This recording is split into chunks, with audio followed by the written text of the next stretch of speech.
dan Assalamualaikum buat semua anak murid cikgu yang berada di luar sana. Apa kabar kamu semua? Cikgu mendoakan semua kamu berada dalam keadaan yang sihat. Baiklah, pada hari ini cikgu akan mengajar bahasa Melayu tahun 4. Seperti biasa, silalah kamu buka buku teks Bahasa Melayu tahun 4 dan buka pada muka surat 163. Baiklah, apa yang terkandung dalam muka surat 163? Hari ini, cikgu akan mengajar kamu semua tata bahasa dengan tajuk Kompang Batu Pahat. Tahukah kamu apa dia kompang? Kompang ialah sejenis alat permainan tradisional yang selalu digunakan ketika majlis perkahwinan. Itu adalah kompang. Baiklah, sebelum cikgu meneruskan pengajaran cikgu, ingin cikgu memberitahu kamu bahawa aktiviti kita pada hari ini ialah mengenal pasti kata majmuk yang terdapat dalam dialog, kemudian membina ayat menggunakan kata majmuk tersebut. Maksudnya, kita akan membaca petikan yang mana dalam petikan ini akan terdapat satu petikan dialog. Dan dalam dialog tersebut, kita akan mengenal pasti kata majmuk. Menggunakan kata majmuk tersebut, kita akan membina ayat. Baiklah, kita baca dahulu petikan yang terpapar di hadapan kita ini. Kompang Batu Pahat. Alif kawan Zara telah berkunjung ke bengkel perusahaan membuat kompang di Batu Pahat, Johor. Dia telah menemu bual pengusaha kompang tersebut. Ini adalah hasil daripada temu bual Alif tentang cara-cara proses membuat kompang. Baiklah, mula-mula. Pilih kayu yang sesuai seperti kayu halban. Yang mana kayu halban adalah sejenis kayu yang amat sesuai untuk membuat kompang. Kemudian, kayu halban ini akan ditebuk untuk dijadikan bingkai kompang. Setelah ditebang kayu halban tu, kemudian kayu halban itu akan ditebuk di tengah-tengahnya menggunakan mesin untuk dijadikan bingkai kompang. Seterusnya, kita akan cari kulit kambing. Yang mana kulit kambing adalah berfungsi untuk dilekatkan pada bingkai kayu yang dijemur. Yang mana kulit kambing ini akan dijemur. Semasa dalam proses itu, kulit kambing ini akan dibuang bulunya. Supaya dibuang semua bulu supaya kulit kambing ini licin, bersih dan sempurna. Selepas itu, kulit kambing akan diinjak-injak untuk memudahkan proses meregang kulit kompang. Kulit kambing tu setelah dibuang bulunya akan diinjak-injak supaya menjadi lebih lembut dan senang untuk diregang, untuk dijadikan kulit kompang. Seterusnya, kulit kambing yang telah pun diregang tu dipakukan pada bingkai kompang. Dipakukan dan akhirnya apabila kulit kompang itu sudah dipakukan dengan menggunakan kulit kambing tersebut, maka peranan paku tekan perlu ada, yang mana paku tekan itu untuk bingkai kompang dipakukan pada kulit kambing dengan menggunakan kain merah seperti dalam gambar. Okey, dalam gambar ni kulit kambing tu, hujung kulit kambing itu akan dipakukan dengan menggunakan paku tekan dan menggunakan kain merah supaya kompang tu nampak lebih menarik dan hujung kulit kambing tu tak nampak. Maka kompang siap dan boleh digunakan ketika majlis perkahwinan, terutamanya majlis perkahwinan untuk memeriahkan sesuatu majlis. Baik, itu adalah cara-cara untuk membuat kompang yang telah pun diberitahu oleh pengusaha kompang yang terletak di Batu Pahat, Johor kepada Alif. Baiklah, seterusnya. Ini adalah dialog yang mana kata cikgu tadi kan. Kita akan mengenal pasti kata majmuk yang terdapat dalam dialog ini. Kemudian kita akan membina ayat berdasarkan kata dialog, kata majmuk tersebut. Kita baca sama-sama. Mengapakah Pak Cik meletakkan proses membuat kompang pada papan kenyataan ini? Itu kata Alif. Kemudian apa kata pengusaha? Proses itu untuk memudahkan Pak Cik menunjukkan tunjuk ajar kepada pengunjung. Mula-mula Alif berkata kepada Pak Cik pengusaha, mengapakah Pak Cik pengusaha tu meletakkan proses membuat kompang pada papan kenyataan?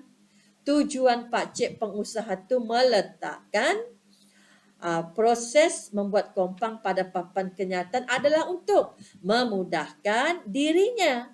Memudahkan Pak Cik tersebut memberikan tunjuk ajar kepada para pengunjung. Sejak bilakah Pak Cik mengusahakan bengkel ini? Pak Cik mengambil alih perusahaan ini daripada bapa angkat sejak 10 tahun yang lalu. Itu permulaan Pak Cik pengusaha kompang ini. Bolehkah saya melihat proses membuat kompang? Boleh. Nanti Pak Cik tunjukkan. Terima kasih Pak Cik. Itu adalah dialog di antara Alif dengan Pak Cik pengusaha kompang. Maka dengan itu kita kenal pasti manakah dia kata majmuk yang terdapat dalam dialog ini.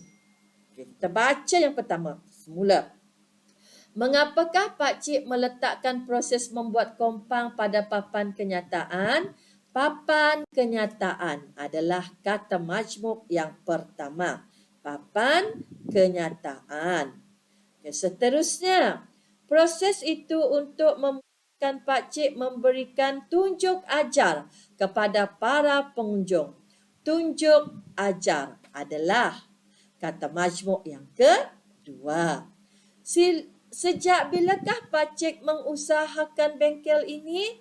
Pak Cik mengambil alih perusahaan ini daripada bapa angkat sejak 10 tahun yang lalu. Ada dua kata majmuk di sini, iaitu mengambil alih dan bapa angkat. Seterusnya, bolehkah saya melihat proses membuat kompang? Boleh. Nanti Pak Cik tunjukkan. Terima kasih Pak Cik. Terima kasih adalah kata majmuk yang terakhir. Maka terdapat 5 kata majmuk dalam dialog ini. Yang pertama ialah papan kenyataan. Yang kedua, tunjuk ajar. Yang ketiga, mengambil alih. Yang keempat, bapa angkat. Dan yang terakhir, terima kasih. Maka kita akan sama-sama membina ayat berdasarkan 5 kata majmuk tersebut. Tapi jangan khawatir, jangan bimbang sebab cikgu telah pun membantu kamu dengan membina kata majmuk sebagai contoh kepada kamu. Ini adalah yang cikgu bantu untuk kamu. Yang mana kata cikgu tadi, aktiviti kita mengenal pasti majmuk sudah tadi kan? Ada 5 kata majmuk. Dan menggunakan kelima-lima kata majmuk itu, kita akan cuba untuk membina ayat. Tetapi cikgu bantu kamu pada hari ini. Cikgu tunjukkan bagaimanakah cara-cara ataupun contoh beberapa kata majmuk untuk panduan kamu apabila kamu membina ayat kamu sendiri nanti. Baiklah, seperti tadi kata majmuk kita ada 5. Yang pertama, papan kenyataan. Apakah dia papan kenyataan? Papan kenyataan ialah papan tempat ditulis atau ditampal kenyataan tersebut seperti pengumuman, larangan dan sebagainya. Itu adalah fungsi papan kenyataan. Yang kedua, terima kasih. Terima kasih adalah pernyataan penghargaan atas pemberian seperti pertolongan dan sebagainya yang telah diperoleh atau rasa bersyukur. Itu adalah terima kasih. Yang ketiga, kata majmuk yang ketiga, tunjuk ajar. Maksud tunjuk ajar ialah segala macam nasihat dan ajaran yang berguna yang diberikan kepada kita atau kita berikan kepada orang lain. Yang keempat, kata majmuk keempat, mengambil alih, iaitu menggantikan orang atau pihak lain mengendalikan sesuatu. Contohnya, jika Ali demam dan tidak dapat jadi pengacara pada hari itu, maka Suzy akan mengambil tempat Ali sebagai pengacara pada hari tersebut. Itu maksudnya. Dan kata majmuk yang kelima, bapa angkat, iaitu orang yang tidak ada pertalian darah tetapi dianggap sebagai bapa sendiri. Itu adalah kelima-lima kata majmuk dengan cikgu bantu kamu supaya kamu lebih faham apakah maksud kata bantu tersebut. Maka bersama cikgu, kita lihat contoh ayat menggunakan kata majmuk tersebut yang telah pun cikgu bina untuk kamu sebagai contoh kepada kamu semua di luar sana. Yang pertama, kertas merah itu ditampal pada papan kenyataan di kelas tahun 1 cerdik. Yang mana papan kenyataan itu adalah kata majmuk yang pertama. Yang kedua, adik mengucapkan terima kasih kepada ayah kerana memberikannya hadiah sempena ulang tahunnya yang ke-11 tahun.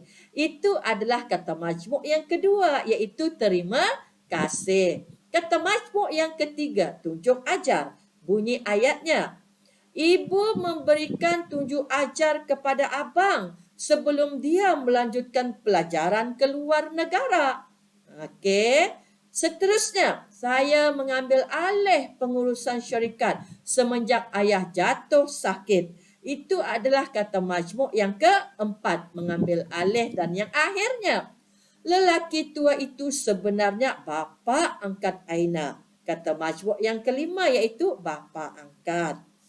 Adakah kamu nampak 5 contoh ayat menggunakan kata majmuk, papan kenyataan, terima kasih, tunjuk ajar, mengambil alih dan bapa angkat.